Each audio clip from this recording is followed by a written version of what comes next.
आज मैं आपको पेपर चेक करने का तरीका बताऊंगी। मार्किंग स्कीम बना लेनी है। मार्किंग स्कीम आपने कैसे बनानी है, जो भी क्वेश्चन पेपर में दिया गया होगा आपने उसके आंसर के मार्क्स को देख लेना है कि एक आंसर कितने मार्क्स का है। For example question number A है और उसके दो पार्ट्स हैं, एक है पार्ट 0.5 का और सेकंड पार्ट है 0.5 का, तो दोनों को मिला के एक नंबर बनता है। ओके, फॉर एग्जांपल दे रही हूँ। इस तरह से ये भी हो सकता है कि ए फर्स्ट पार्ट 3 नंबर का हो और सेकंड पार्ट जो है ना, फर्स्ट पार्ट 3 नंबर का और सेकंड 2 नंबर का हो, तो दोनों के कुल मिला के 5 नंबर होंगे। अब आपने ये नहीं करना जिसके मार्क्स 2 हैं उसमें से आप ज़्यादा मार्क्स दे रहे हैं बच्चे को, और अगर इसका ये आंसर गलत है तो आप बच्चे को 3 मार्क्स दे रहे हैं। नो, आपने मार्क्स की डिवीजन का ख्याल रखना है। इसलिए पेपर को चेक करने के दौरान आपने हर क्वेश्चन के आंसर के आपने है ना उसकी मार्किंग स्कीम बना लेनी है और उसके मार्क्स आपने देख लेने हैं। ओके, और आपने फिर क्या करना है, टोटल आपने मार्क्स देखने हैं कि सब्जेक्टिव के टोटल मार्क्स कितने हैं और ऑब्जेक्टिव के टोटल मार्क्स कितने हैं।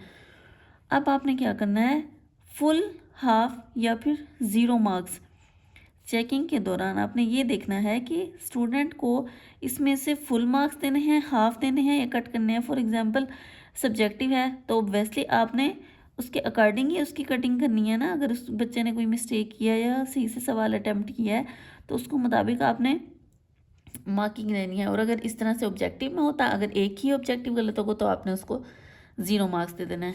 अब सेकंड नंबर पे क्या है, ओवरऑल आपने इसको रीड आउट करना है। आपने अभी ये चेकिंग स्टार्ट नहीं करनी, आपने पहले पेपर को ओवरऑल रीड आउट कर लेना है। आपने ये देखना है कि स्टूडेंट ने कितना राइट किया है।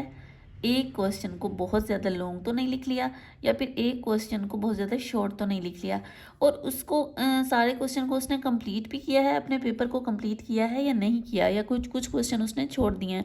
जब आप उसको रीड आउट करेंगे, उसकी अटेम्पटेशन, उसकी हैंड राइटिंग वगैरह आप देखेंगे तो आपको ओवरऑल पता चल जाएगा कि इस बच्चे का पेपर किस तरह का है।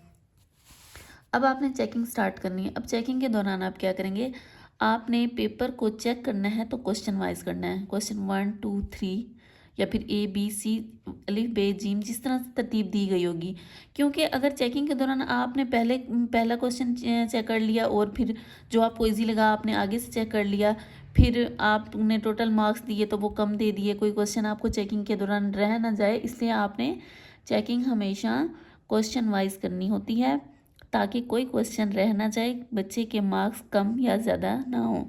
ठीक है, अगर कोई क्वेश्चन बिल्कुल ठीक है तो आपने छोटा सा साइड पे टिक लगा देना है। अगर कोई क्वेश्चन टोटली रॉन्ग है तो आपने छोटा सा क्रॉस लगा देना है।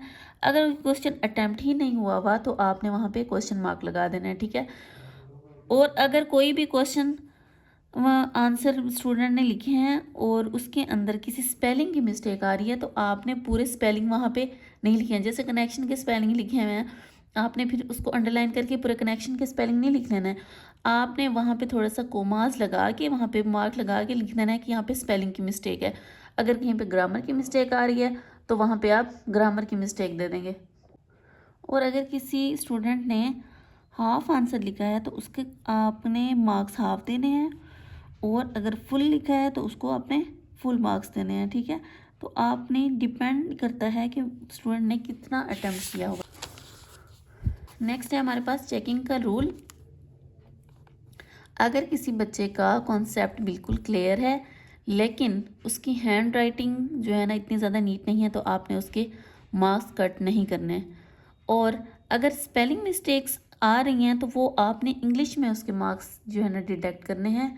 अगर साइंस में, सोशल में, किसी और सब्जेक्ट में स्पेलिंग की मिस्टेक आ रही है तो आपने उस चीज़ को काउंट नहीं करना, आपने बच्चे को मार्क्स देने हैं। अगर किसी ने एक्स्ट्रा क्वेश्चन अटैम्प्ट किया है तो आपने उसके मार्क्स बिल्कुल नहीं देने, और आपने ये देखना है कि बच्चे ने अकॉर्डिंग टू क्वेश्चन आंसर दिया है या नहीं। जैसे क्वेश्चन में पूछा गया था कि दो चीज़ों को आपस में कंपेयर करें, या इसको ब्रीफली डिस्कस करें, या इसको एक्सप्लेन करें, या इसको डिफ़ाइन करें। जिस तरह का क्वेश्चन था क्या बच्चे ने उसके मुताबिक आंसर दिया है या बहुत ज़्यादा दे दिया है, बहुत ज़्यादा शीट्स उसने फिल कर दी हैं, तो ये चीज़ मैटर करती है चेकिंग के दौरान। और अगर ऑब्जेक्टिव चेकिंग हो रही है तो उसमें आंसर कीज़ आपने साथ रखनी है, या फिर एक स्टूडेंट जिसका पेपर बहुत अच्छा होता है या क्लास में इंटेलिजेंट है उसका पेपर आप पहले चेक करके रख लें अपने पास, या फिर की आंसर अपने पास रख लें और उसके साथ साथ आप चेक करते जाएं। आपने ब्लैंक्स को देख लेना है कि एक ब्लैंक 1 नंबर की है या एक ब्लैंक हाफ नंबर की है, तो उसके मुताबिक आपने नंबर डिटेक्ट करने हैं या स्टूडेंट को देने हैं। अब चेकिंग करने के बाद आपने काउंटिंग 1 से 2 दफ़ा कर लेनी है, अगेन चेक करना है और उसको रिकाउंट कर लेना है। लास्ट में आपने पेपर के लास्ट पे या फिर जहाँ पे आप मार्क्स देते हैं, जहाँ पे सर्कल बनाया होता है वहाँ पे आपने सिग्नेचर करने हैं थोड़े से पास ही, और शॉर्ट फीडबैक देना है। मतलब अगर फुल मार्क्स आए हैं उसके 100/100 हैं तो आपने एक्सीलेंट दे देना है, अगर 95/100 है तो आपने गुड दे देना है। इस तरह से अगर किसी बच्चे को इम्प्रूवमेंट की ज़रूरत है तो आपने लिख देना है नीड टू इम्प्रूव। तो इस तरीके से आपने पेपर की चेकिंग करनी है। आई होप आपको मेरा मेथड पसंद आया होगा। इसको फॉलो करते हुए आप पेपर की चेकिंग अच्छे से कर सकते हैं। Thank you. अगर आपको मेरी वीडियो पसंद आई है तो काइंडली इसको लाइक कर दें और सब्सक्राइब कर दें। Thank you so much.